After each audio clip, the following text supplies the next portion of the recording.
Hey guys, how is everybody doing today? It's Squid. Welcome back to my channel. Oh, you want yogurt? Yeah. Okay, yogurt it is. Sorry, snack time. Woo! There we go. All right, how is everybody doing today? How are you, Paula? I must take my hat off to Squid Broco. What did I do? Yep, Squid squared. Squid squared. Oh, sorry I didn't stream this morning. My arm is hurting me, and it's just, she likes to snuggle in the morning, which is great, but she snuggles on my right side, and that's the side that hurts to the touch, so it gets super irritated and super it just makes me want to and since my attention span is already short, it's very hard to do. So gotta love no notification. Well, this was kind of I said no stream until this afternoon, and I didn't say what time, so it is what it is. But since everybody knows the judge struck Randy's motions, documents 106 and 107 for a procedural problem, which is, I didn't feel the need to announce it or post it. It wasn't worth going live for. It was just one of those things of here we are, it happened. He's going to refile. He's going to refile them as separate documents. We'll figure it out. We'll discuss it when they get refiled. Just the judge, he has certain procedures. The Northern District of Florida has certain rules to follow. And it just wasn't filed in accordance with those rules. It happens. It wouldn't be the first time it happened to someone, and it wouldn't be the last time. You want to draw? Yeah. Hey, Bruce, take note.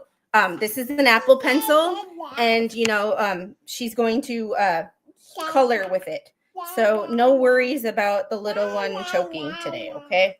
So when you go on the Fleas stream, and if you don't need to feel the need to talk about my child because it's an Apple pencil, the worst thing she's going to do is stab herself with it because she thinks it's funny. There you go. You want to get down, or you want to? And she pulled Daddy's chair over here so she could sit next to me and say hi to y'all. Yep, Randy already refiled it. Yep, we're going to we're getting to that. I just didn't feel the need to go live when he struck the motions because I knew Randy would refile. It was just a matter of when he would refile. And since I really don't like to mess up my Sundays with drama, I didn't bother with it. I knew that when he refiled it and when I saw it today, that I would just discuss it when we did. Define this attention span you mentioned. I don't know. That's part of my memory problems is I learned in college and, in school when I was going through the brain, you can't remember anything that you're not attending to. So if you are not paying attention to something, that's why the hater channels, when people text me and say this person said this person said this, the Fleas said this, I have to be attending to something in order to remember it, and I just don't pay attention because I don't have the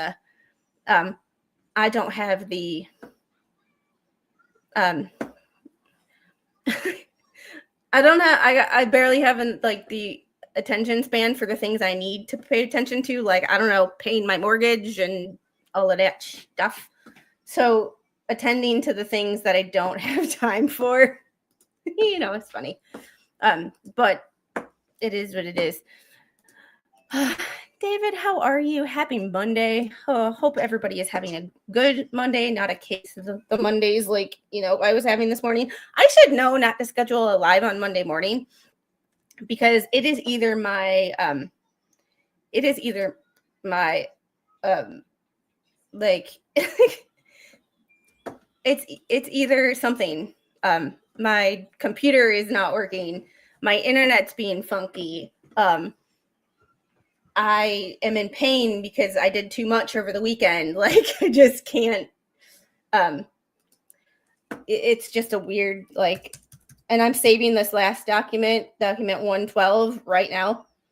If I don't do it now, I'm going to forget. And when I forget, you know how that works. Motion for leave. All right. So we have 4 documents. We have, I'm going back to we have 4 documents. A couple we've already read. 2 are the same. 109 and 110 are the same, but one is for John and one is for Lynette. So we are going to, and I'm just going to make sure that I'm telling you that correctly. Yep, one's for Mr. Cook and one's for Miss Preston. Have you tried turning it off and turning it back on again? I wish I could turn my arm off and turn it back on again, because that's what seems to be the problem. BM only works with criminal. Every time someone says BM, I think bowel movement. So sorry, Bruce, you got your parents kind of screwed you with those initials. I'm just saying. From an occupational therapy assistant, when I see BM, I think something you do in the bathroom, dropping the kids off at the pool, so to speak. So we are going to start with Randy's refiled motion,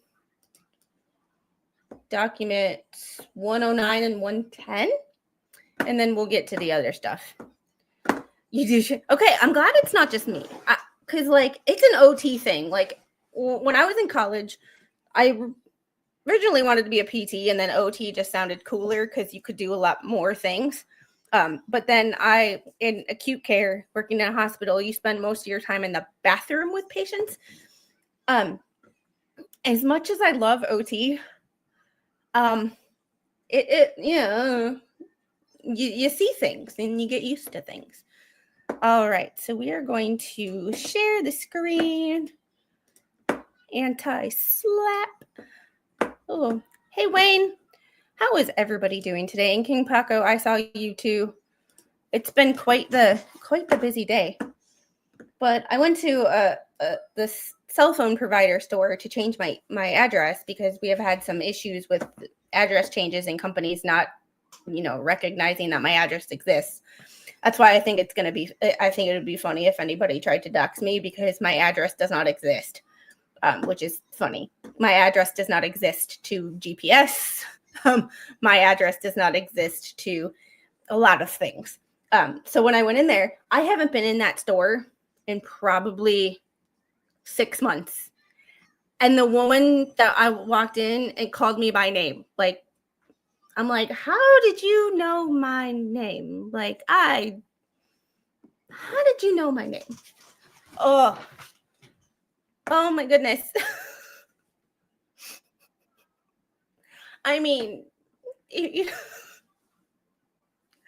oh my goodness. You grew up in Germany? So did my aunt. My aunt is German. She helped me with my German homework when I was in high school. Sure, that's the only reason I passed German 3 was my aunt helping me with my homework. All right. Ugh. Shara's newest drop. Oh, Shara. Oh, I love Shara. Shara is a national treasure, or a Florida treasure, shall you say, in this case. She is just, because she was somebody who, I'm not calling myself anywhere near as skilled as Shara, so we're not even going to go there. But Shara was one of those people that initially was like, okay, let's see what you got. Show me the details. This sounds like a horrible thing that Jeremy is doing. But as she got the details, was like, something's not right here. And the thing about journalism that I like, and I love Shara's integrity, because she initially was like, okay, show me what you got. We'll see what, I'll write something up or whatever the case was going to be. She was seeing it from Lynette's eyes. And then like, when she started getting more information, she was like, things just don't seem right. And she changed her mind, which is like a good, like, that's what journalism is supposed to be. You go in with like, okay, you asked for my help, or I wanted to write an article about this. And then as you get more facts, the story changes. Journalism that I hate these days is having an end goal first and then writing your story to fit what you want. So I didn't.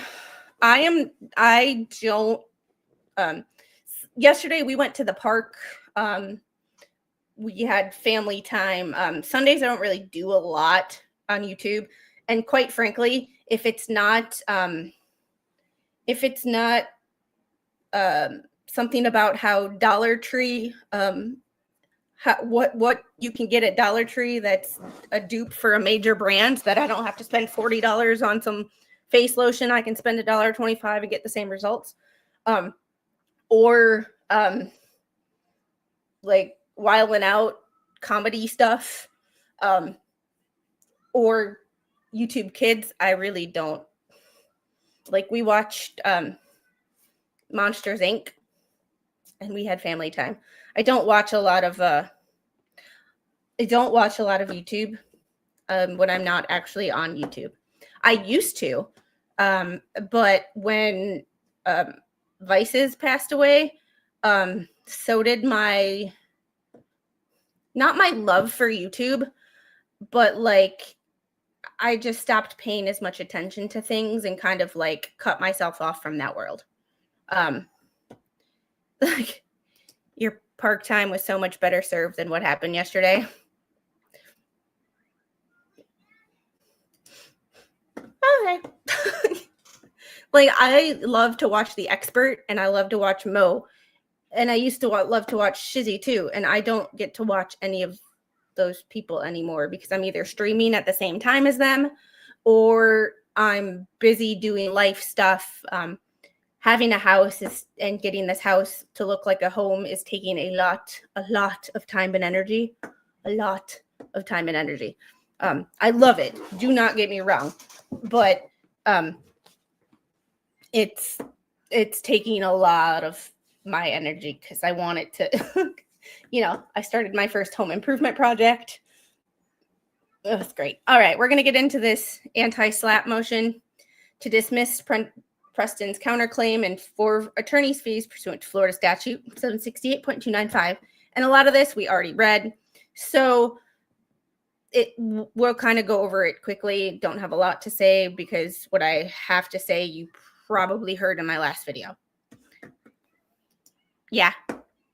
I definitely changed after Vices left us. Because he was my biggest cheerleader. And yeah, and honestly, I didn't know who Jeremy was. And I've said it before, but a lot of you were newer here. I had never heard of Jeremy Hales before he went on Megan's stream one time, the first time, and I had never heard of him. And I watch him occasionally, but I'm not consistent. And that's one of the reasons that I feel like I can stay somewhat in the middle is I don't watch a lot of his videos. But it's one of those things of I see the facts and also one side has attacked me and one side didn't. Jeremy knows that I'm not like, I won't always agree with him, but he has the mentality, at least when I have seen him comment in my streams when he has been there, as a kind of a, you do whatever you want to do, you cover it however you want to do, because there's a point of covering it and disagreeing, but disagreeing and not being a disrespectful douchebag, if you know what I mean. whereas the other side attacked my child. So, you know, hey, Alu, how are you? Oh, so yeah. And I'm kind of shocked because there are people who have taken less stress and had issues in their relationship. So if they are not having the greatest relationship time, I don't know why anybody's shocked by that. It's unfortunate, but it's not surprising considering people have gotten into spats or disagreements for a lot less than the stress that they are going through right now. And even if you are in the right, in a lawsuit is still stressful. Like it's still money that you're having to spend. It's stress, it's documents, it's making sure that you don't say the wrong thing. Even though we have this First Amendment here, it's walking a line of what you can say versus what you should say. Because just because I've said it before, we've all said it probably at least once in our lives. Just because you can say something doesn't mean you should say something. So the fact that they've made it through a lot of this and they're still as strong as they are, I am quite shocked. In a good way, but shocked. All right. Plaintiff Jeremy B. Hales, pursuant to Federal Rules of Civil Procedure 12b-6, hereby moves to dismiss the counterclaim filed by Ms. Preston for failure to state a claim pursuant to Florida Statute 768.295. In support of his motion, Mr. Hale states, defendant's counterclaim asserts 3 counts against Mr. Hales. Count 1, intentional infliction of emotional distress. I think that Bruce is doing this to all of us. I think the nation could probably sue if their claim is valid. Everybody else could sue for intentional infliction of emotional distress. Like, it's just, yeah. Count 2 for violation of Florida Statute 540.08, unauthorized publication of name or likeness, and count 3 for common law invasion of privacy. None of these counts state a claim. This means that the counterclaim should be dismissed with prejudice. This is because none of the 3 counts can't survive the single action rule, and none of the 3 counts set forth the necessary elements. Background: counterclaim was filed February 8th. Counterclaim, all 3 counts, is based on social media videos made on YouTube by Mr. Hales. Here's the big one. Nowhere in the counterclaim does defendant provide any specific YouTube video by Mr. Hales. Like, I've read a lot of documents, but I don't know how you can sue somebody for their YouTube videos and not actually tell the judge what YouTube videos. If you have, he said it in a YouTube video, fucking name the YouTube video. Jeremy has had pages of just links and thumbnails.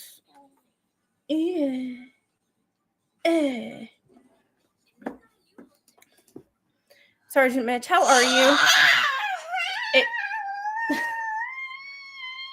I'm like yourself. I don't watch much of it. It seems no matter what you do or say, somebody always has something to say about you and like to cause trouble for you.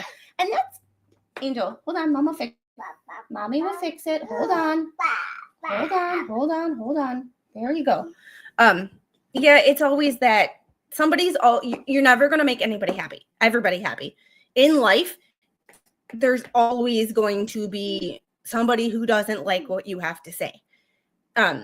Because I live by this motto: if you agree with somebody all the time, or you make everybody happy all the time, those people are either brainwashed or stupid.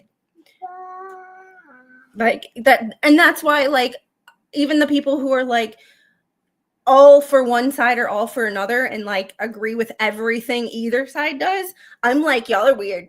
I appreciate y'all being here, but sometimes I'm like, do you disagree with anything that he does or anything she does? Like, I never agree with somebody all the time. Mr. Squid and I don't even agree all the time.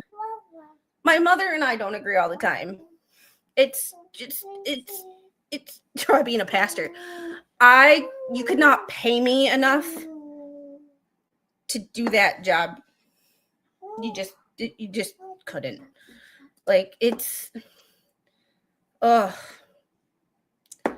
I don't know what happened, but based on your comment, that just sounds, and it's not, and it's one of my things of like, no relationship is perfect, but sometimes things just don't need to be said out loud. Like, you can just keep your mouth shut and let other, let people just make the decisions. The brain naturally fills in things when we don't get all the information. So people are going to fill in with their own stories, whether you provide information or not. So it's better just to let people guess. Like, hey, Kay, and hey, Harry, how are you guys? I get that, but if you're going to put a counterclaim for alleged intentional infliction of emotional distress, you need to provide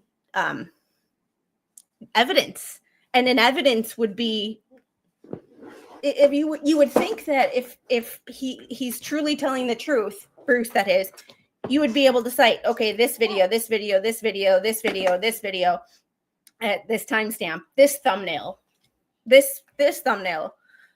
You would think that if you think you're in the right, you shouldn't have a problem providing evidence.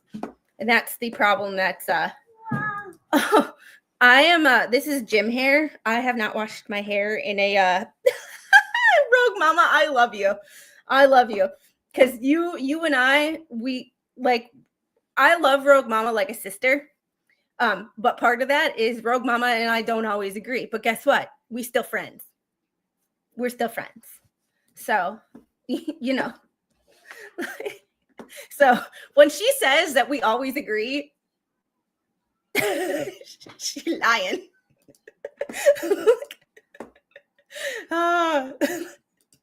But that's the thing, like, as long as, like, we've had our ups and downs, but we've always been like, okay, let's talk about this and figure it out.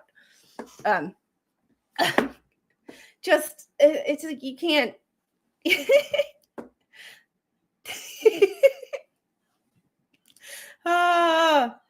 Oh my goodness. All right. Defendant's counterclaim in count 1 alleges defamatory road signs, which were falsely alleged by Mr. Hales as having been created by the defendant. However, there is no count for defamation anywhere in defendant's counterclaim, especially not in count 1. Rather, the defendant attempts to cast count 1 as intentional infliction of emotional distress. And this one, to me, based on the fact that emotional distress is a hard thing it's subjective. So it's like suing that someone caused you emotional distress. Well, the fact that it's raining outside is causing me emotional distress. Can I sue Mother Nature? It's just, and I think Rogue Mama had said it perfectly. What is offensive to one person, and don't quote me on that, Rogue Mama, but summarizing what you had said, what is offensive and rude to one person is not offensive and rude to another. Lack of a better, total sarcasm. I'll join in on that Mother Nature suit. Yeah, exactly. Like, NSYNC offends me, but you know what? I can't stop them from being a boy band. It is what it is. But emotional distress is so subjective that it's very difficult to prove in a lawsuit, in my opinion. Just, it sounds very difficult to prove. Defendant's counterclaim adds 2 additional counts based on Florida Statute 540.08, invasion of privacy by unauthorized publication. Both of these remaining counts are also based on Mr. Hale's YouTube channel and videos, which are a play, movie. We've gone through that song and dance. Footnote 1, in fact, the anti-SLAPP statute places the burden on defendant provide and allege specific social media precisely to ensure that intentionally vague claims do not escape dismissal. Gundel v. A.V. Holmes. Argument, defendant's counterclaim is a quintessential strategic lawsuit against public participation, SLAPP, which seeks to hold Mr. Hales liable for exercising his constitutional right to free speech in connection with public issues, namely written and or oral statements made in connection with his YouTube channel. I have to answer a phone call real quick.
Sorry, I'm having a, like I said, my address is not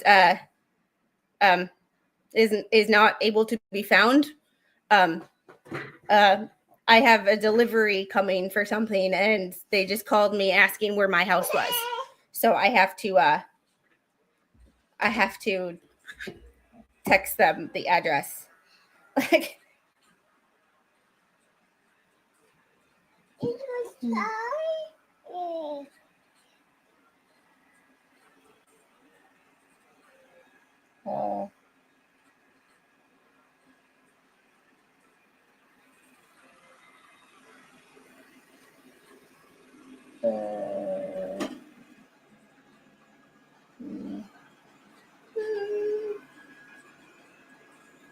just a little.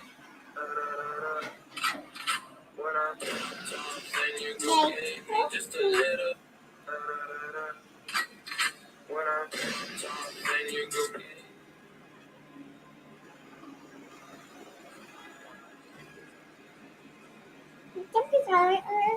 Yes, ma'am. Good. All right, guys. Thank you for that. Like I said, GPS does not get you to my location, so when you put in the address, you still can't find my house. It takes you to a block away. So, like I said, like not even people who live in this town can find my house, which is sad. Oh.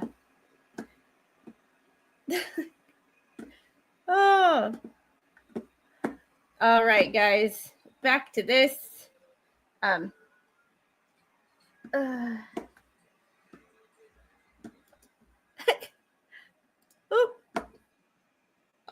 All right, guys. The little is. Would you like some help? What have we done, baby?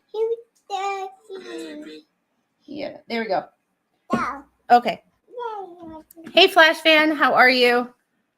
I have no idea. I don't know. Didn't watch it. Can't tell you. In regard, defendant's counterclaim is designed to chill speech on a public issue, and it falls within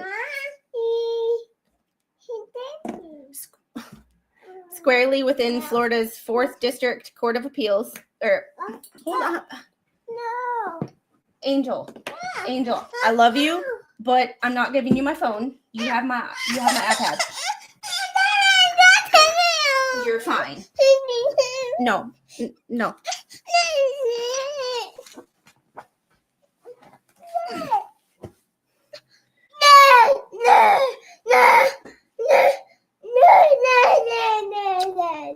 All right. In regard, defendant's counterclaim designed to chill speech on a public issue falls squarely within Florida's anti-slap statute. See Florida Statute 768.295.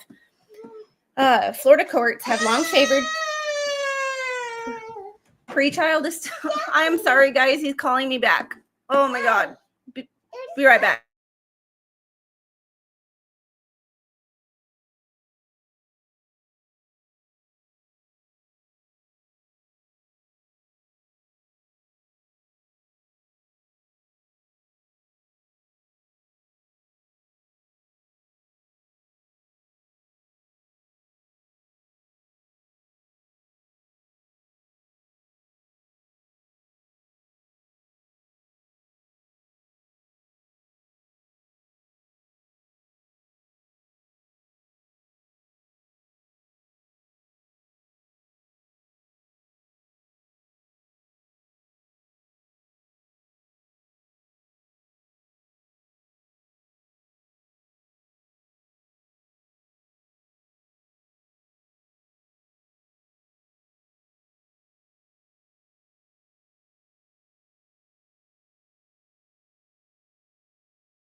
hearts beat to the city streets.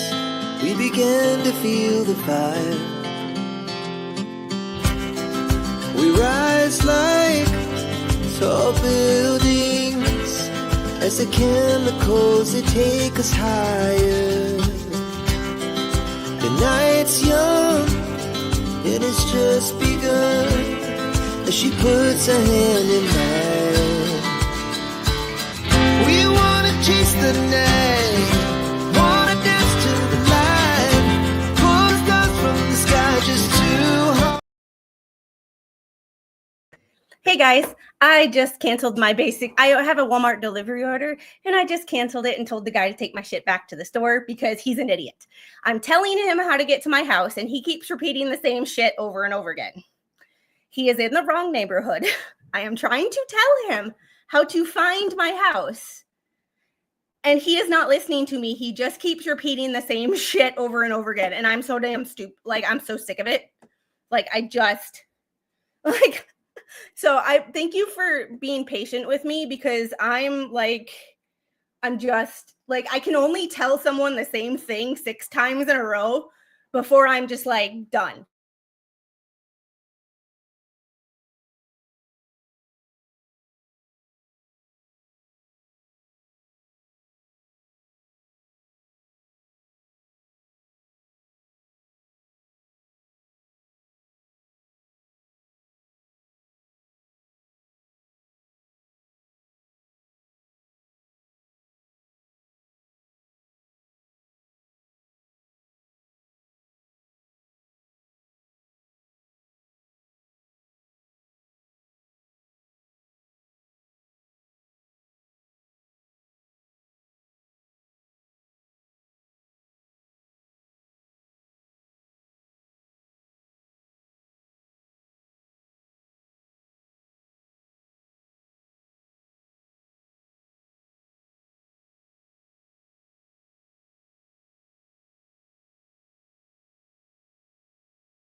He's like, I'm at your address. And like, I just went out my front door. No, the fuck you aren't.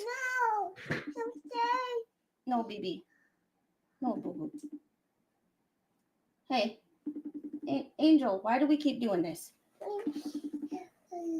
No. No, baby. No, boo. You are fine just the way it is. You are fine just the way it is. And then I have a screaming toddler. Oh my God, I am like, I live in a place that GPS is not updated for.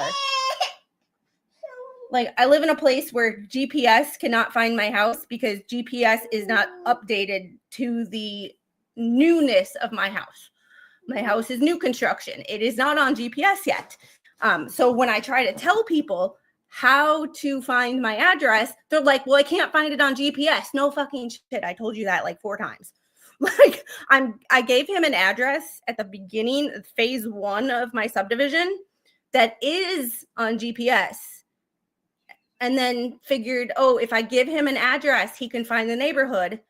And then he can just follow it back to my number. And apparently that's like, oh my God, that blew his mind. And I exploded his brain. I made his brain explode when I gave him an address. And he said, that's not your address that you gave me. Oh, Jesus, Pete, man.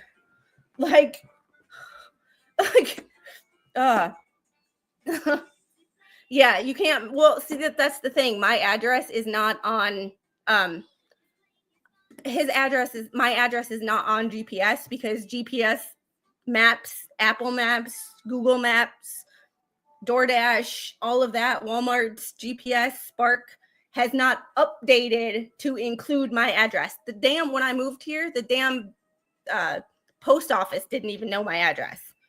Like Germicide, either stop talking about other streams. I don't give a shit what you do. I am not you.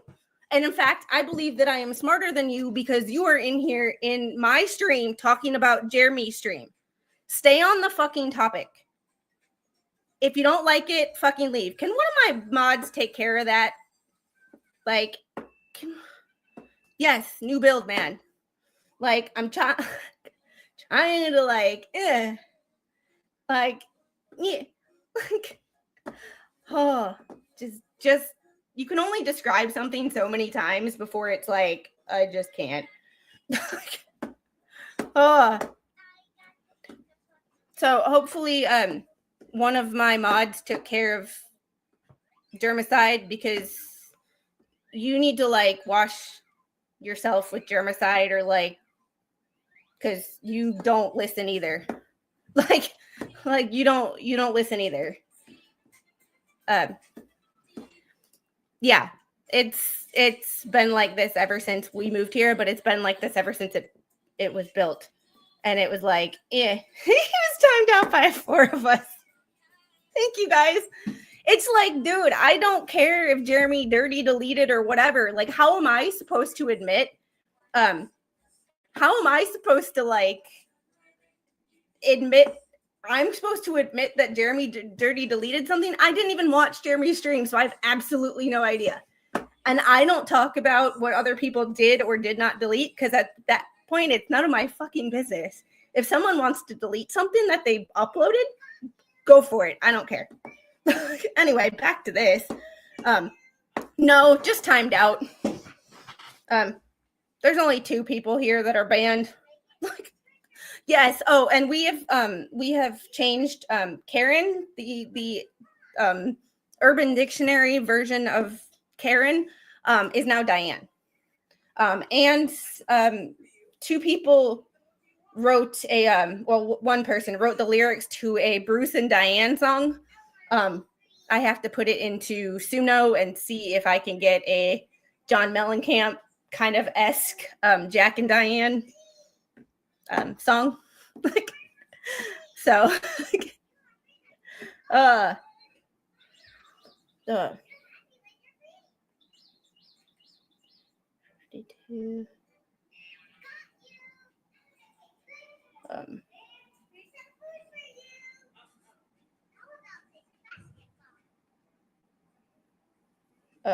the guy finally texted me.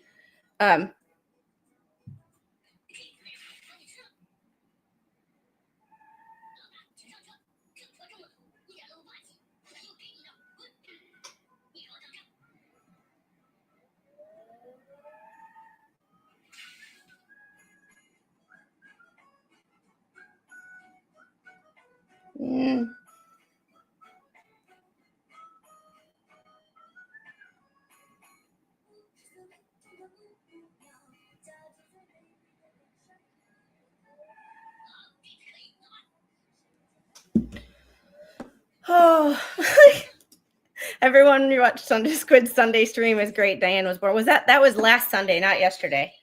The last Sunday. All right, let's getting back to the original point now that we took like a 20-minute detour, and I apologize for that. Just sometime, like, you'd leave him. Well, the thing is every other driver that I've ever had problems with, I tell them where it's at, how to easily find the subdivision, and they get it. Or I leave a note. You know how it has like delivery instructions? I leave a note that says GPS will take you to the wrong spot. Here's how to get to the right spot to save yourself a headache. And apparently this person can't read. Oh, all right. The Florida legislature recognized the prominent and early function courts play in such cases when it enacted the SLAPP lawsuits. Florida Statute 768.295. The statute was designed to deter plaintiffs from filing meritless complaints that target free speech rights. The expressed public policy is that people and governmental entities not engage in SLAPP suits because such actions are inconsistent with the right of persons to exercise constitutional rights of free speech in connection with public issues.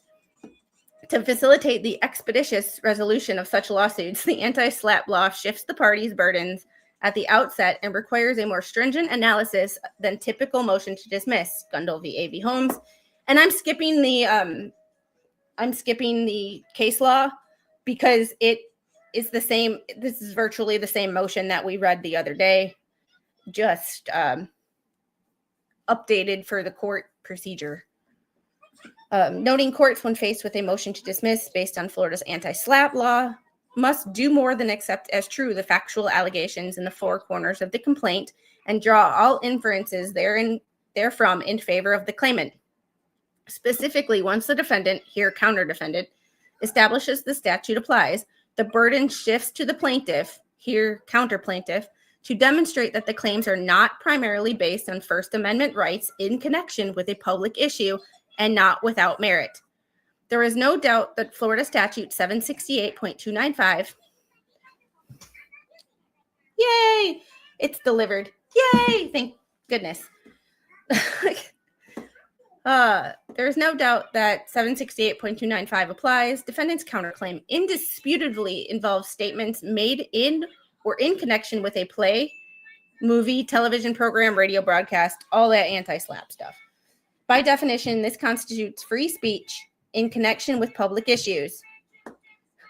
768.295-2A. Defendant claims Mr. Hale's audiovisual work on YouTube broadcast was made to promote Mr. Hale's YouTube broadcast in order to advertise the videos as bad neighbors, videos in which the defendant appears involuntarily as villains in the Mr. Hale's contrived YouTube storylines.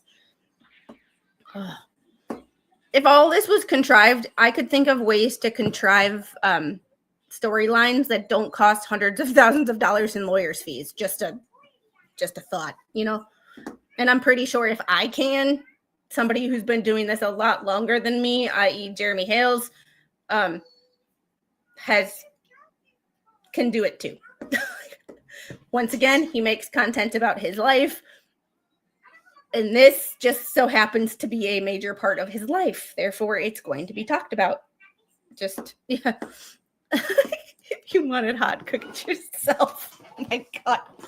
Bye, Flash fan. Bye. No. Nope. Nope. Google hasn't been here. YouTube, tell your parent company Google that they need to get here, because that's the one thing that if anybody tries to dox me, nobody's even be able to get to my damn house because you can't find it. That's what I laugh about. There are tools in Google Maps to add or update a road. Well, you know, there are bananas in there. Do you want a banana? Yeah. Yeah, okay. We'll get a banana when we're done. It's not Google.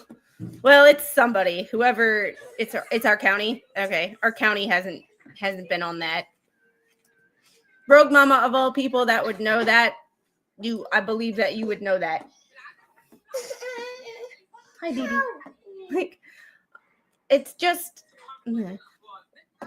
2 was made to generate. This always gets me because I'm like, the only person making YouTube content is Bruce. Fresh, compelling YouTube content with the aim of being to create as many issues and proceedings along the way as possible. At 3, publish the defendant's photo, image, and or likeness on Mr. Hale's YouTube page in video thumbnails on many occasions without authorization. He's trying to bring the thumbnail case into the federal case. That means that Mr. Hales has established a prima facie case that the statute applies and the burden shifts to the defendant to show defendant's counterclaims have merit. Defendant cannot meet this burden. Accordingly, Mr. Hales is entitled to an award of its attorney's fees and costs in bringing this motion to dismiss pursuant to 768.2954. Yeah. That's yeah, I have to figure it out. Well, the builder was supposed to give our address to the post office to establish it as an address. And it didn't even do that. And I didn't find that out until I went to do a change of address and it didn't work. And I went to my address did not exist. And still to most companies, my address does not exist, even though I get mail. Make it make sense. hence the frustration with a lot of this like moving stuff.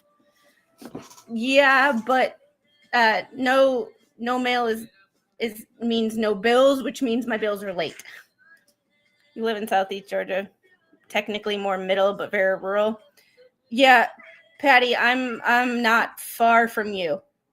I'm not far from you. I'm less rural than I was like a month ago, but I'm still rural. Hey, General. All right, count 1, intentional infliction of emotional distress, fails as a matter of law. Count complained of 2 actions by Mr. Hales entirely related to YouTube content in this litigation, generating ongoing litigation-related content, generating fresh, compelling YouTube content with the aim of being able to create as many issues and proceedings along the way as possible. And then 3, contriving storylines. 4, contriving a device for the basis of a federal lawsuit and accompanying storylines. Creating litigation to generate YouTube content. Oh, I wonder if Bruce can write one motion lately without mentioning YouTube content. Oh, you're gonna have a time when you need to skip through. That's pretty much where I used to live, and now I'm west Bumblefuck, Georgia. Watch that actually be a place. 6, falsely accusing defendants of extortion and tortious interference as additional contrived claims to generate litigation content. In Florida, a party alleging intentional infliction of emotional distress must show that the defendant acted recklessly or intentionally, the defendant's conduct was extreme and outrageous, the defendant's conduct caused the plaintiff's emotional distress, and plaintiff's emotional distress was severe. Metropolitan Life Insurance Company v. McCarthy, Johnson v. Thigpen. Yay. Oh, that sounds like a good place to be. I would love to live in a place where I can't see my neighbors. And thank you for being a member for 3 months. You want... Oh. Oh, I just got a screenshot. That's so funny. Hi. You want to call Daddy? Yeah. You did 3 times today. All right. Defendant fails to allege these elements in any plausible manner. The issue of whether a party's actions. Hold on. Do you want to FaceTime Grandpa? Yeah. Okay. Can we do it from here?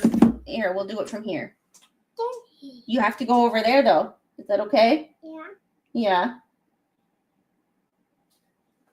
Okay. You have to go sit on the couch. There we go. All right.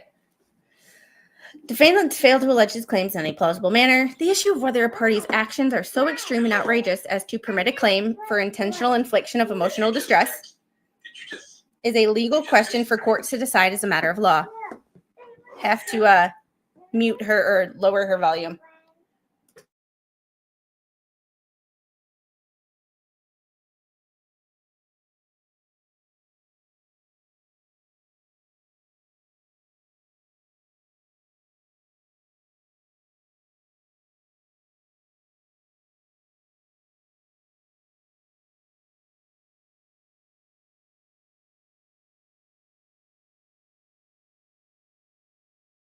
I do apologize, but thank you all for being understanding of the fact that I'm a stay-at-home mom with my daughter here. It's one of those things of like, it's one of those things of like, I had some people like Diane, the reason that we call people who act like quote Karens Dianes on this channel was Diane said, I should get a babysitter. I don't have a babysitter. I am the babysitter. It's called being a stay-at-home mom. And you come to a channel with a stay-at-home mom on a YouTube channel and get upset when the daughter of said stay-at-home mom interrupts stream. So I thank you for all who are here who accept the fact that baby squid sometimes acts like a toddler. Just like,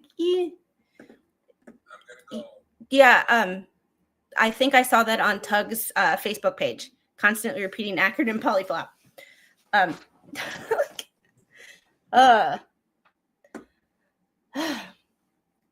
The issue of whether parties' actions are so extreme and outrageous as to permit a claim for intentional infliction of emotional distress is a legal question for courts to decide as a matter of law. Vance v. Southern Bell. Florida applies the definition of extreme and outrageous conduct set forth herein in Section 46, Restatement of Torts. Angel Bug. She's mad because she wants to FaceTime everybody, and everybody's at work. Last night, she threw a hissy fit at bedtime because she wanted to call everybody. And when Daddy told her that everybody is asleep, she was not happy. She was not happy. Not happy. Imagine that, a child acting like a child, unlike adults acting like a child. Yeah, that's true. That's true. And Roy, thank you for being a member for 6 months. Pass on Blue Bucket before I polyflop on the floor. And I'm gonna get rid of these other memberships and super chats. John Alive, thank you for the $1.99 super chat. I disagree with Deuce McForeskin all of the time. Yeah, and that's the thing. I haven't. I've given credit where credit was due. It's very few and far between, but it has happened. So I cannot say I always disagree with it. Kat Buchanan, thank you for becoming a new member of Tentacle Nation. Welcome to the chaos. And Miss PJ gifted 5 Squid Pro Quo memberships. Thank you. And Kat also gifted 5 Squid Pro Quo memberships. And we will be doing another members-only live stream on Thursday. I'm not sure what the topic is going to be yet, but we will figure it out. Baby Squid X more. I wouldn't go that far. Like, oh yes. We have all of them. I was trying to get through this one fast because I pretty much already read it. It's the same as what I read Saturday. It's just, Renee's Retro Relics, thank you. I always look forward to your afternoon streams versus others. I'm a nanny of an 18-month-old. I get the interruptions. Yeah, and the thing is like she's used to me always being there. So it's still, I do have it. I owe people some. Yeah. Oh, yes, she's a climber. Oh, no. Oh, no. Oh, no. I do have, they were the garlic cloves, and I did find them. I don't have them in my desk, but I do have them. I love watching you interact with your child while actually keeping up with what you're doing. You're a great mama, and I know I get sidetracked, and I apologize. It happens. But I try to jump right back into where I was without reading too much into it or repeating too much. Liability has found only where the conduct has been so outrageous in character and so extreme in degree as to go beyond all possible bounds of decency and to be regarded as atrocious and utterly intolerable in a civilized community. I can think of one person like that. Generally, the case is one in which the I said this fine on Saturday, and now recitation of facts is an average member of the community would arouse his resentment against the actor and lead to him to explain outrageous. Oi. And that was a case in 85. To be fair, I'm also doing dishes, making lunch, making a giant pot of mashed potatoes to use up the potatoes before they go bad. We're all just living life. Yeah, and I have a couple of steaks that I have to cook this afternoon because I took them out over the weekend. And if I don't cook them today, you can say goodbye to 2 ribeyes. Thus, intentional infliction of emotional distress requires a very high bar as a matter of law. But defendant merely recites the elements of outrageousness in conclusory fashion without even attaching any examples of the YouTube thumbnails or audiovisual broadcasts, and only alleges in a conclusory manner that Mr. Hale's YouTube audiovisual programming is contrived, with this lawsuit generating fresh, compelling YouTube content. Oh, and fresh litigation-related YouTube content in which defendant was framed by Mr. Hales by false accusations that defendant planted defamatory road signs, extorted Mr. Hales, and tortiously interfered with his business relationships. This does not allege conduct that rises to the level required to state a cause of action for intentional infliction of emotional distress. In fact, merely alleges that the false accusations and not the thumbnails that allegedly caused the defendant to suffer severe emotional distress. I don't think John Cook allegedly has any emotions to feel emotional distress. Just saying. Additionally, there's not even an allegation that the thumbnails are extreme and outrageous at all, let alone the level of outrageousness required under Florida law. Moreover, the law in Florida seems settled that where one becomes an actor in an occurrence of public interest, it is not an invasion of her right to privacy to publish her photograph with an account of such occurrence. Jakova, 83rd Southern District at 36. Just because the story and the photograph may be embarrassing or distressful to the plaintiff does not mean the newspaper cannot publish what is otherwise newsworthy. Likewise, the publication of the story and photograph does not meet the test of outrageousness as required for the independent tort of intentional infliction of emotional distress. Defendant's claim for intentional infliction of emotional distress is barred under the single action rule. Defendant's claim for intentional emotional distress does not state a cause of action and cannot be amended to do so. This is because count one of the counterclaim is simply recasting of a defamation claim as an additional distinct cause of action in tort. This is not allowed in Florida. In accordance with the publication single action rule. In Florida, a single publication gives rise to a single cause of action. The single publication single action rule does not permit multiple actions when they arise from the same publication on which a failed defamation claim is based. The rule is designed to prevent plaintiffs from circumventing a valid defense to defamation by recasting essentially the same facts into several causes of action, all meant to compensate for the same harm. The rule precludes the recasting of defamation claims as additional distinct causes of action in tort if all the claims arise from the same defamatory publication. Inasmuch as the defendant has produced no evidence at all, not even a single example within the entire counterclaim, there is no such publication which fits the element of emotional distress. Defendant cannot produce any evidence that YouTube videos were not protected speech, which Mr. Hales has as under his First Amendment rights. The freedom to speak one's mind is not only an aspect of individual liberty and thus good unto itself, but also an essential to the common quest for truth and the vitality of society as a whole. And then we get into the Hustler magazine court or trial. The Supreme Court rejected the notion that the concept of outrageousness, which is an element of the tort intentional infliction of emotional distress, would provide sufficient protection to the First Amendment right of it as a defendant. Outrageousness in the area of political and social discourse has an inherent subjectiveness. I knew I had read that before, about it, which would allow a jury to impose liability on the basis of the jurors' tastes or views, or perhaps on the basis of their dislike of a particular expression. In this case, a corn magazine. An outrageousness standard thus runs afoul of our longstanding refusal to allow damages to be awarded because the speech in question may have adverse emotional impact on the audience. Speech does not lose its protected character simply because it may embarrass others or coerce them into action. And as we stated in FCC v. Pacifica, the fact that society, this needs to be shouted from the rooftops in 2025 in this country. The fact that society may find speech offensive is not a sufficient reason for suppressing it. Indeed, if it is the speaker's opinion that gives offense, the consequence is a reason for according it constitutional protection. For it is a central tenet of the First Amendment that the government must remain neutral in the marketplace of ideas. Freedom of speech. You're going to hear shit that you don't like. Like what's his nuts, germaphobe, whatever it was, didn't like that I cuss in front of my daughter.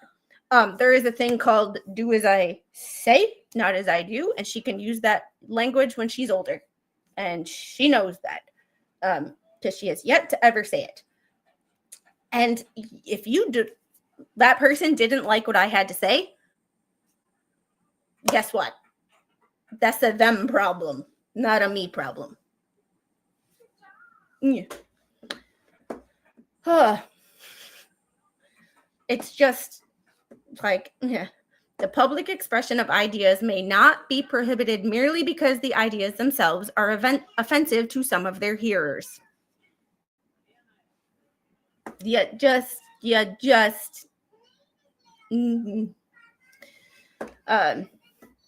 Snyder v. Phelps, U.S. Supreme Court extended the First Amendment's protection even beyond actions for intentional infliction of emotional distress to include claims for the violation of plaintiffs' privacy rights for civil conspiracy.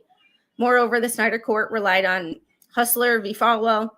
The free speech clause of the First Amendment, Congress shall make no law abridging the freedom of speech, can serve as a defense in state tort suits, including suits for intentional infliction of emotional distress. Snyder, defendant can produce no evidence and hasn't even included any such evidence in the counterclaim itself, where the First Amendment does not defeat the claim for intentional infliction of emotional distress, nor the other two counts. This means that the claim and the other two claims fail as a matter of law. Accordingly, count 1 should also be dismissed with prejudice.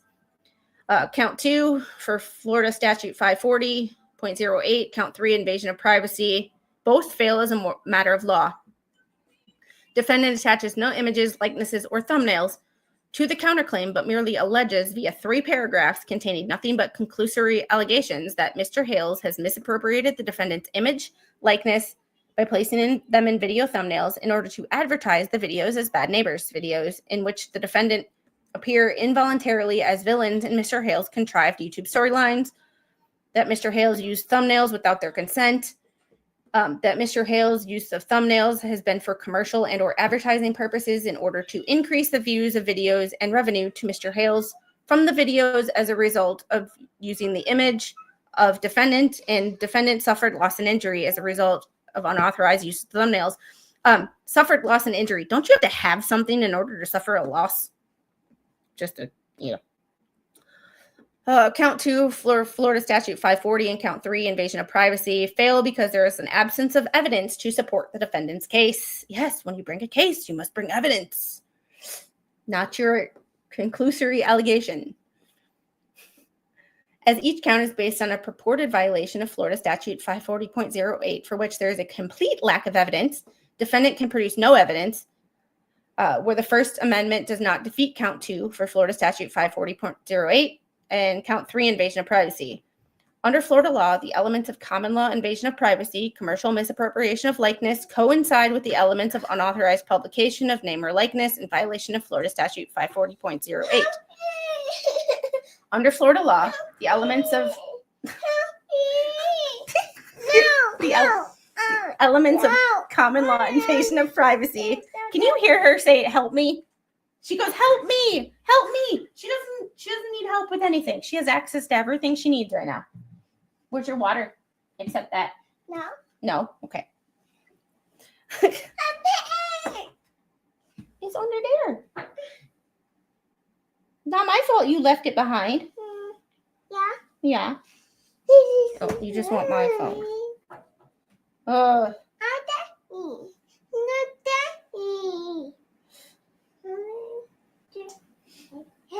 hold on. There we go. You can text him.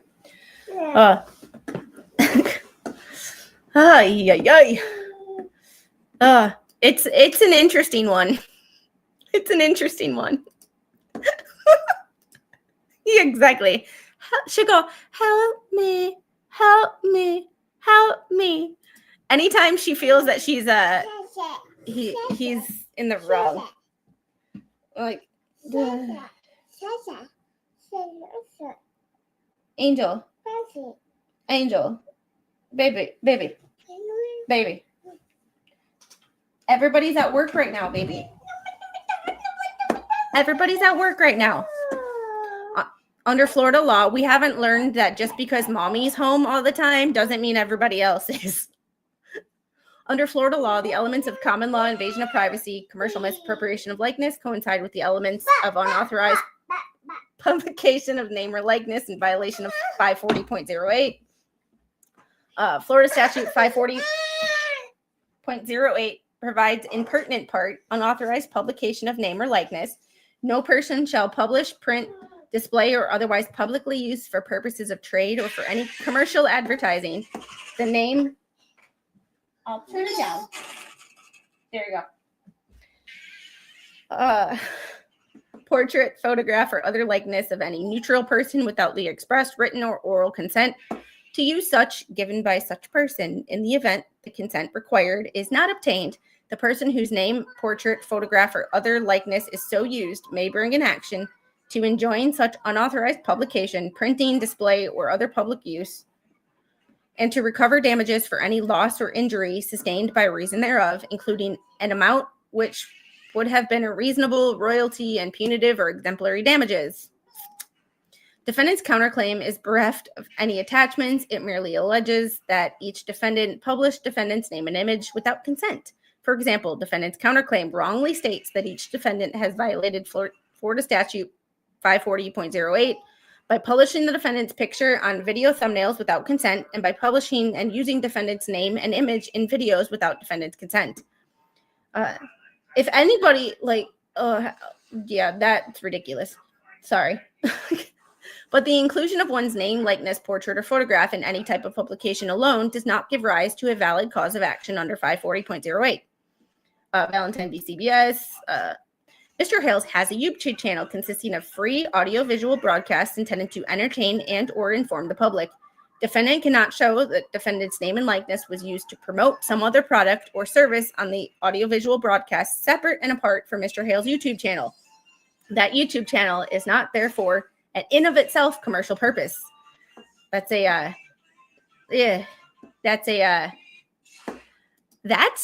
what it sounded like when I read it. It's like he's trying to bring the thumbnail case into the federal case.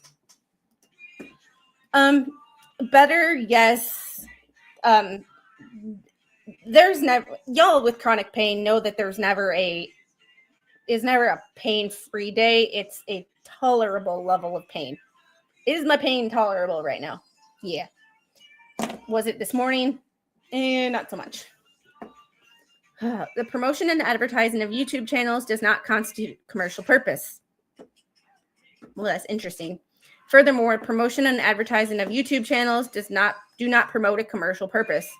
Fuentes v. Mega Media Holdings. Plaintiff's complaint is centered around defendant's purportedly wrongful use of plaintiff's copyrighted material. More specifically, plaintiff complains defendants infringed on plaintiff's copyrights by using the materials in a broadcast on the Maria Elvira Salazar TV program. Without plaintiff's consent, defendant also allegedly uploaded the same copyrighted material to the internet by posting video clips of the show on the website and uploading the material to YouTube. Plaintiff claims he did not authorize such use of his copyrighted material. In addition to using the copyrighted material, plaintiff claims defendants illegally used his image and likeness during the Maria Elvira Live and posted it on YouTube. It's whether it's tolerable or it's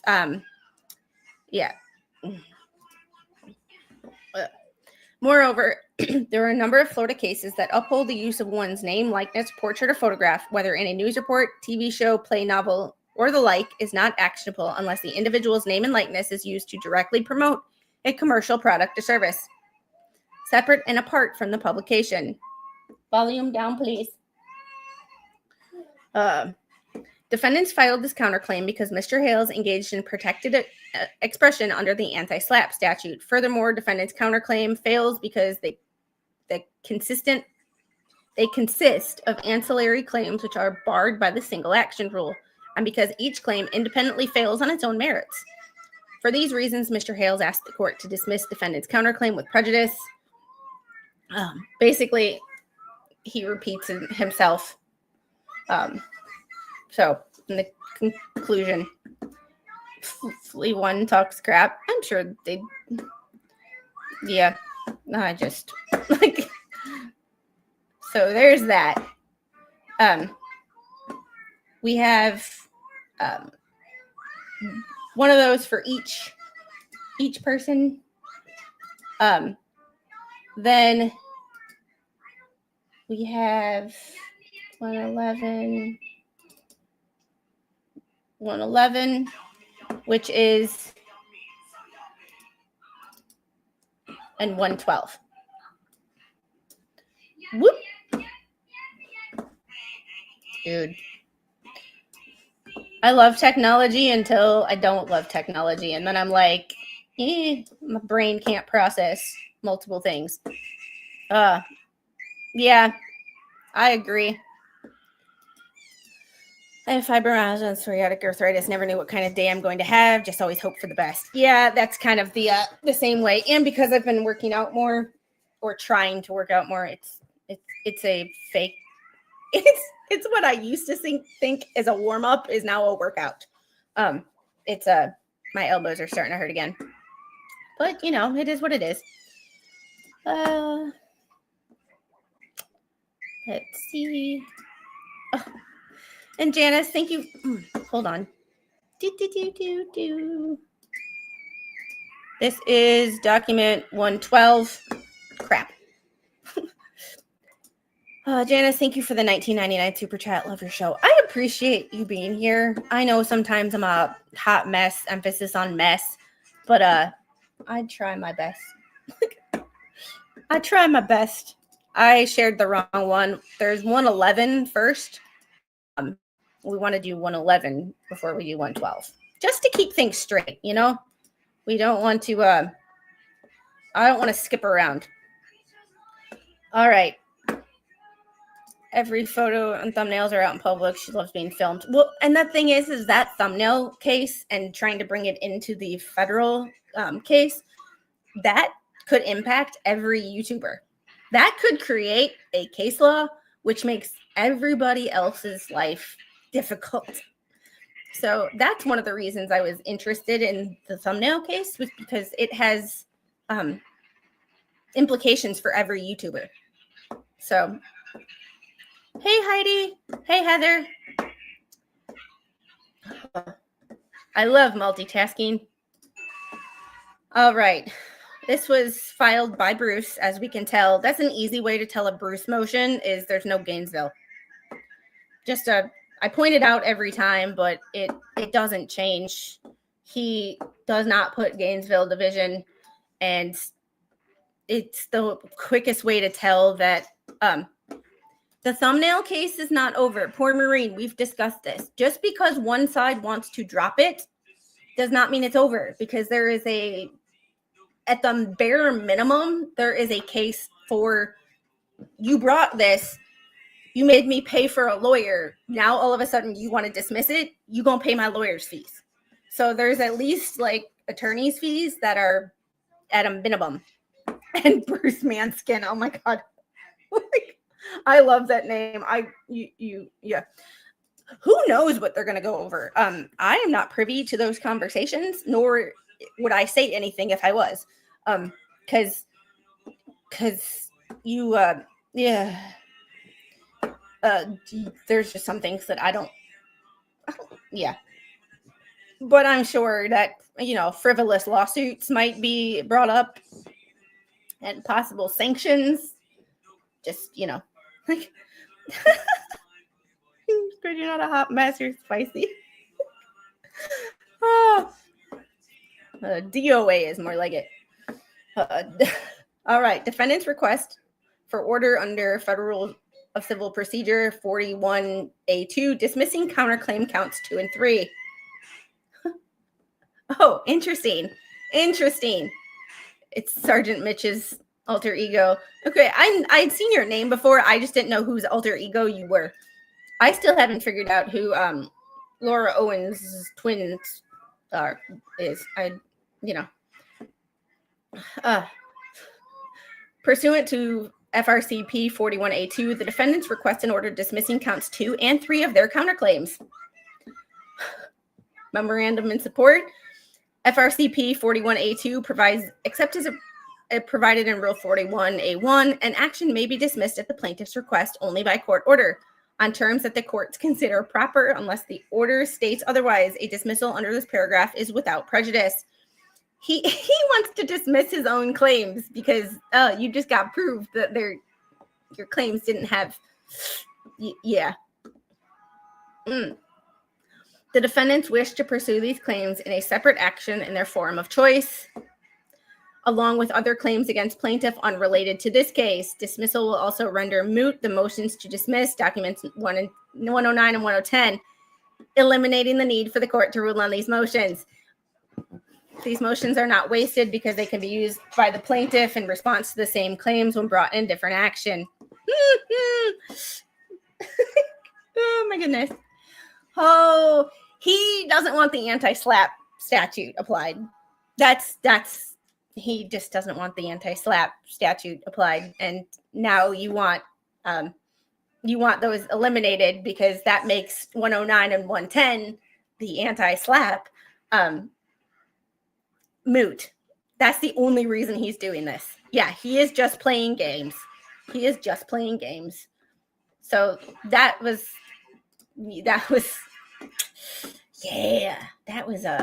oh my goodness, Bruce, you were playing games. That is a game. That is definitely a game. And that is a game that I'm not sure that you want to play. Oh, I don't know how that's going to be taken, if that is going to be well taken. I don't know. We shall see.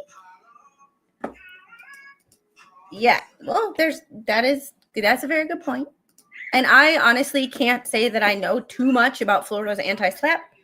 I have not read enough documents or seen enough cases where it has been applied that I cannot by any means call myself knowledgeable. But I admit that, and that's why we learn together. All right, the last one we have is a 10-pager. So I'm going to try to get through this fast, but this one is new. New. Like, this is new. And I hate that they keep changing my way of... I can't wait to get rid of StreamYard. I'm going to be doing some test streams with Streamlabs. That might be my members only stream, is like an Ask Me Anything using Streamlabs, help me experiment, figure stuff out because I don't like change, but this StreamYard's got to go. All right. This was again written by Bruce. Request for leave to effect alternative service of deposition subpoena. The defendants respectfully request an order granting leave to effect alternative service of a deposition subpoena on third-party witness Zim Paget pursuant to FRCP 45 by certified mail and or by posting the subpoena on the door of his residence.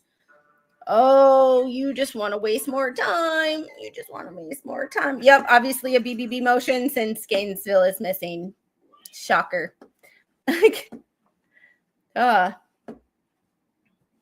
know what SLAP stands for, but like I don't know. I have not seen it applied very much to call myself anywhere near knowledgeable in how it's applied, when it's appropriate, when it's not. The lawyer stuff, that I'm not a lawyer. This request should be denied. Process server didn't try hard enough or long enough. It's all about how hard and how long.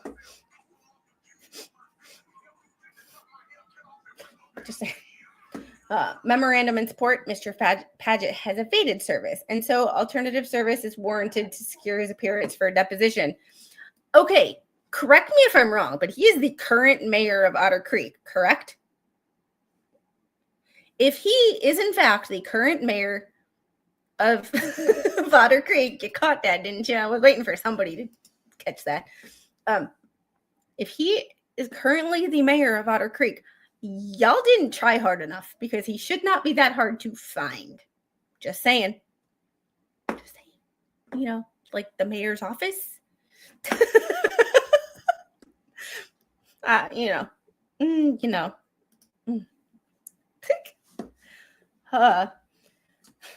As explained in a recent decision, Rivera v. U.S. Attorney General, Middle District of Florida, March 10th, 2025. Recent decision. Service of a subpoena is governed by Rule 45. To properly effectuate service under Rule 45, the moving party must deliver a copy to the named person.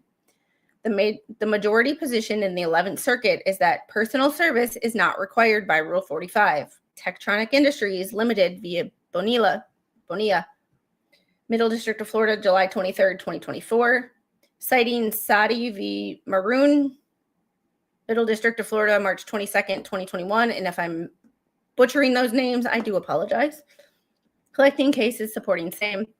Instead, the key inquiry is whether service was reasonably calculated to ensure receipt of the subpoena by the witness.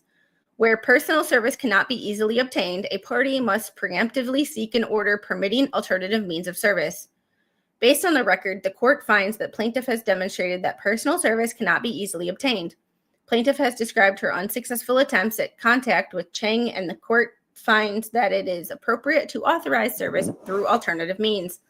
Also, plaintiff's proposed method of service through certified mail reasonably calculate to ensure receipt of the subpoena by the witness. See Diaz v. Chapters Health Systems, Inc., Middle District, Florida, 2020, finding that subpoenas could be served by Federal Express.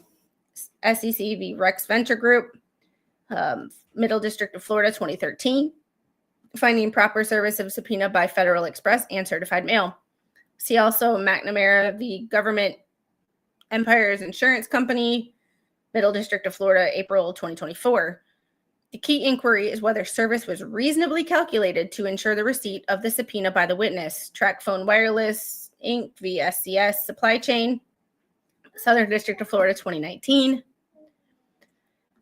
Mr. Paget voluntarily provided an affidavit, document 24-4, for the plaintiff to use in opposition to a prior motion for summary judgment.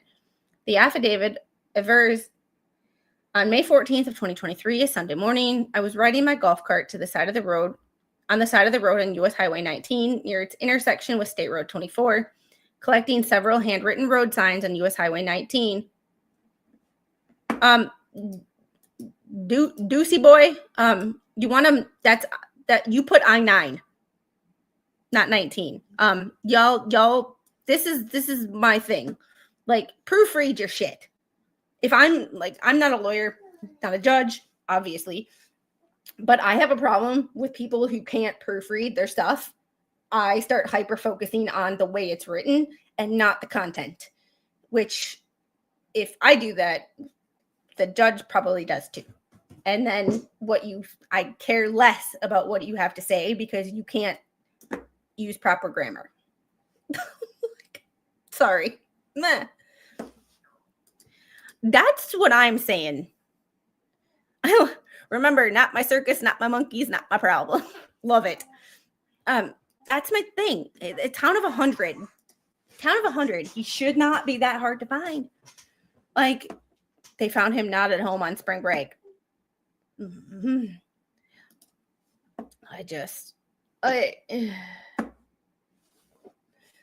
These names for people: Don the Con, Russ the Sus. I-9 is in California. Yeah, but it's just like the sentence before says Highway 19. And when you're quoting someone else's, unless that in the affidavit was wrong in the affidavit, which, hey, if that was wrong in the affidavit, I'll go back and check. But you literally say Highway 19 here and then Highway I-9. That's kind of important. That had been staked on the grass for all traffic to see. Document 24-4, paragraph 3. There is no further information such as why he was out collecting signs, how he knew about them, how he discovered them. I don't know, because it's Sunday morning and he's out for a Sunday drive, Sunday stroll. Yeah. I mean, just how he knew about them, how he discovered them, whether he learned anything about them later or anything other than the mere fact of collecting them. The defendants made exhaustive efforts to secure Mr. Paget's deposition before attempting to subpoena Mr. Paget on the undersigned email him on several occasions at his email address. February 3rd, Mr. Paget, I'd like to speak to you about the roadside signs you found and removed. Please let me know a convenient time for a call of 10 to 15 minutes. You can call me at the number below or send your number for me to call. I hope it's a brief phone conversation will make a formal deposition unnecessary. February 17th, Mr. Paget, if you are represented by legal counsel, please forward this or reply with their contact info. I would like to learn what you know about the roadside signs discovered by you on May 14th, 2023, as described in your affidavit. If you would respond with your phone number and a good time for me to call you, I would greatly appreciate it. I would ask to be able to record the call for some Q&A strictly limited to the discovery of the signs. I would expect the call to be no longer than 15 minutes.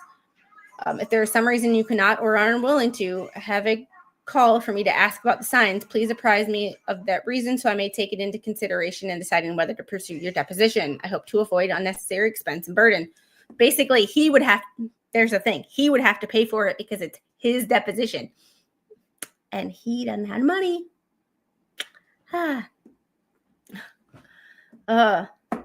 It's so just, yeah. February 19th, Mr. Paget, this is my third and final email in an effort to speak to you on a short phone call. If you will not respond or have your representative respond, we would assume it is because A, you do not wish to tell the full account of the signs, and or B, someone has influenced you to not respond. Maybe he just doesn't want to freaking talk to you. Please let me know if you're willing to schedule a call today, Friday, or over the weekend at your convenience. Thank you and best regards. March 7th, I have noticed your deposition for March 12th, but Mr. Shuckett has asked me to accommodate his scheduling conflict by rescheduling your deposition for March 21st. Please reply if you are willing to appear from any location for the deposition on March 21st at 10 a.m. or for a different date no later than the 20th. Otherwise, you'll be subpoenaed to appear on the date of my choosing, and there will be no further rescheduling. Thank you for your anticipated cooperation. In light, Attorney Shockett's request to reschedule. Best regards. Given that the plaintiff has procured Mr. Paget's affidavit and presumably would expect Mr. Paget's testimony to support their claims, the undersigned also requested the assistance of the plaintiff's counsel in contacting Mr. Paget, but he refused to assist. The return of service attached as Exhibit A establishes 8 attempts to serve the subpoena at Mr. Paget's residence, including leaving a card in the door on several occasions. After 7 failed attempts to serve Mr. Paget at his residence, a process server was going to effect service on Mr. Paget at the Otter Creek Town Hall on Tuesday, March 18th, when there was a scheduled meeting of the town council, which Mr. Paget is mayor. A handwritten notice was posted on the door of Town Hall informing that the meeting has been canceled due to council members unable to attend. See photo attached to Exhibit B. Later that evening, YouTube broadcaster Living the Country Life with Thomas Collins filmed Mr. Paget driving past Town Hall in his golf cart, which can be seen at the following link. That's what you should have put in your freaking counterclaim, like links. Earlier, the broadcaster explained that he had spoken to a process server who had been waiting to serve the mayor. On March 19th, a subpoena was posted on the door of Mr. Paget's residence. See Exhibit A. Mr. Paget did not appear for his deposition on March 21st at 10 a.m., necessitating this motion to try to accomplish his depo. The defendants will be prejudiced if they are unable to depose Mr. Paget, and yet the plaintiff will seek to use his very ambiguous affidavit. I don't think his affidavit was that ambiguous, but, whatever, in opposition to summary judgment, and call him as a witness should the case reach trial. This case is going to trial. They've already said it. Hey, Musey. Oh, Zim is doing it legally. His video is going to result in it being denied. Serving Zim at the City Hall was for Biscuit Boy to get video content for the 2 fleas. Otherwise, he could have served at the RV park. Also, if he doesn't get him served, doesn't pay for depo. That's a good point. That's why he wanted the phone call, and not a deposition, is because he didn't want to pay for it. All right. There's that, but I'm not going to, there's all this stuff, but I'm not going to addresses and stuff. You are commanded to appear in the U.S. District Court at this time, date set forth below to testify in the deposition in this civil action, March 21st, 10 a.m., remote link.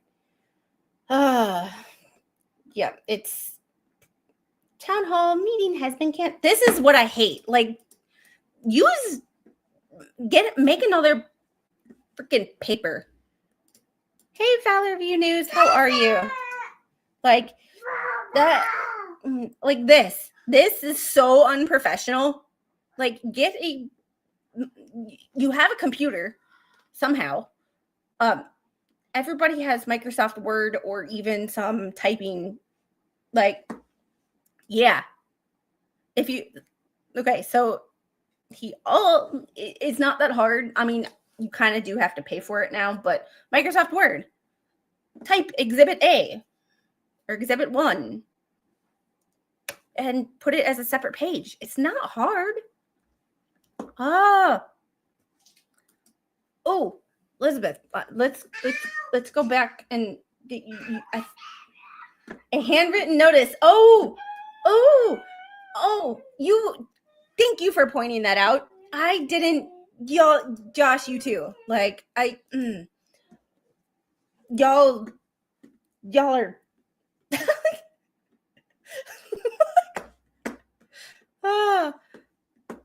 Radish should donate his Waldo costume to Sim.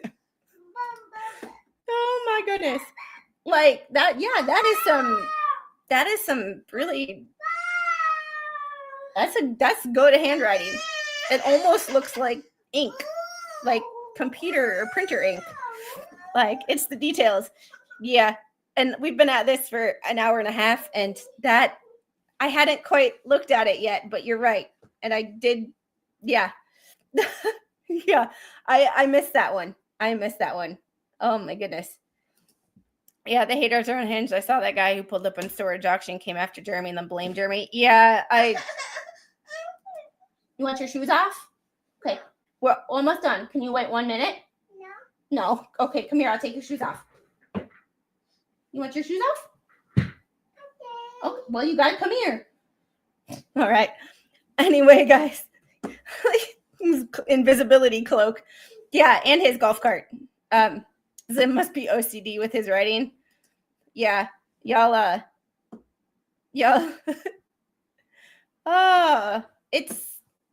Oh my goodness.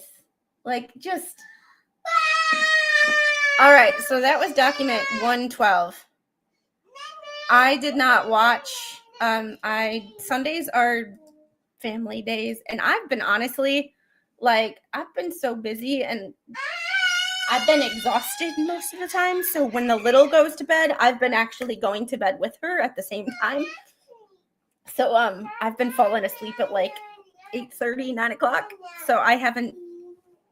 I've been.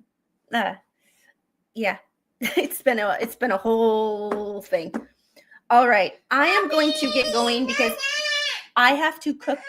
I have to get my groceries off the porch, and I will definitely I will definitely have to cook my steaks tonight. But we are redirecting to Rosalind Duke.